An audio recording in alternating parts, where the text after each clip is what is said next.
ये गुजरे जमाने की बात है, जब बादशाह और राजा हुआ करते थे। एक राजा था जिसकी सिर्फ एक टांग थी और एक आंख थी, लेकिन इसकी हुकूमत में तमाम रियाया खुशहाल थी क्योंकि राजा निहायत ज़हीन और सख्त मिजाज था। इसके फैसले सख्त लेकिन भलाई के हक में हुआ करते थे।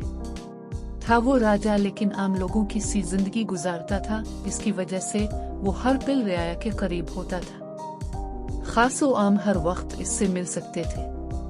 वो जरूरतमंदों की सुनने और उनकी मदद करने के लिए हर वक्त तैयार रहता था। एक दिन राजा के दिल में ये ख्याल पैदा हुआ कि क्यों ना मैं अपनी शानदार तस्वीर बनवाकर दरबार में लगाऊं। राजा ने अपना ख्याल अपने वजीरों और मुशीरों से बयान किया तो तमाम वजीर और मुशीरों ने भी हाँ में हाँ मिलाई और कहा, हाँ राजा साहिब, आपकी शानदार तस्वीर दरबार में लगनी चाहिए। फिर किया था, मुल्क व बैरून मुमालिक से मुसव्विर हजरात को राजा की तस्वीर बनाने के लिए मदऊ किया गया। दुनिया के कोने कोने से बड़े बड़े नामवर मुसव्विर राजा का नाम सुनकर बड़े इनाम और इकराम की लालच में राजधानी पहुंचने लगे।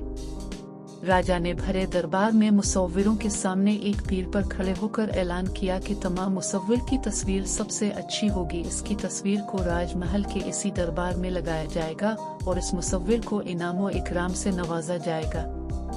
इसे इसी हुकूमत में जागीर ओहदा अता किया जाएगा और वो राज दरबारी मुसव्विर कहलाएगा।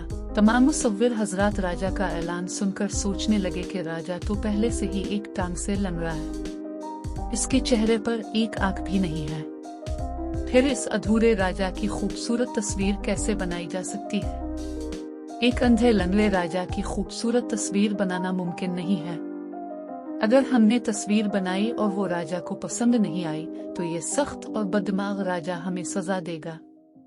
ना बाबा नहीं बनानी ऐसे राजा की तस्वीर हमें। ये सोचकर दरबार से मुसव्विर हजरात उठ उठ कर जाने लगे।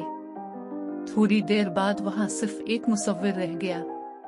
वो अपनी जगह से उठकर राजा के सामने जाकर खड़ा हो गया और राजा को सर से पैर तक देखने के बाद मुस्कुराया और बोला, महाराज, मैं आपकी खूबसूरत तस्वीर बनाऊंगा। मुझे यकीन है मेरी बनाई गई तस्वीर आपको बेहद पसंद आएगी और इस आलीशान दरबार के दीवार की जीनत बनेगी। महाराज, मेरे रहने खाने पीने का इंतजाम करवा दें और एक बड़ा सा कमरा मुझे दे दे जहां मैं महाराज की तस्वीर बनाने की कोशिश इत्मीनान से कर सकूं। राजा मुसव्विर की बात सुनकर और उसका हौसला देखकर बहुत खुश हुआ। हुक्म जारी कर दिया कि मुसव्विर के महल में ठहरने का इंतजाम किया जाए और एक बड़ा सा कमरा मुसव्विर को दिया जाए। राजा के हुक्म के मुताबिक मुसव्विर को एक बड़ा सा कमरा दे दिया गया और उसके महल में ठहरने और खाने पीने का इंतजाम कर दिया गया। मुसव्विर दिन रात मेहनत से राजा की तस्वीर बनाने में मसरूफ हो गया। चंद दिनों बाद जब तस्वीर बनकर तैयार हो गई तो मुसव्विर ने राजा को जाकर बताया कि महाराज, तस्वीर बनकर तैयार हो गई है। अब दरबार लगाए में तस्वीर की निकाब कुशाई दरबार में करना चाहता हूँ ताकि आपके वजीर, जागीरदार, नवाब और तमाम मुसव्विर एक साथ मेरी बनाई हुई आपकी तस्वीर को देख सके। राजा के हुक्म से दरबार में लगाया गया। दरबार खिंचाखच भरा था। सबकी नजरें निकाब के अंदर छपी राजा की तस्वीर देखने के लिए बेताब थी। मुसव्विर ने राजा से इजाजत ली और तस्वीर से निकाब हटाई तो दरबार में मौजूद हर शख्स ने दांतों तले उंगली दबी ली। तमाम मुसव्विर हजरात भी हैरत से खड़े रहकर तस्वीर को देखने लगे और दिल ही दिल में मुसव्विर के फन को दाद देने लगे। राजा भी अपनी खूबसूरत और आलीशान तस्वीर को देखकर बाग बाग हो गया। राजा ने आगे बढ़कर मुसव्विर को गिले से लगा लिया। मुसव्विर ने जो शानदार तस्वीर बनाई थी वो कुछ इस तरह थी कि राजा एक पीर मोड़कर जमीन पर बैठा है। दोनों हाथों में इस जमाने की वजनदार बंदूक है। राजा की एक आंख बंद है, सामने शेर है और राजा शेर को अपना निशाना बना रहा है। राजा ये देखकर बहुत खुश हुआ कि मुसव्विर ने किस खूबसूरती से इसके तमाम ऐबों को हुनर में बदलकर शानदार तस्वीर बनाई है।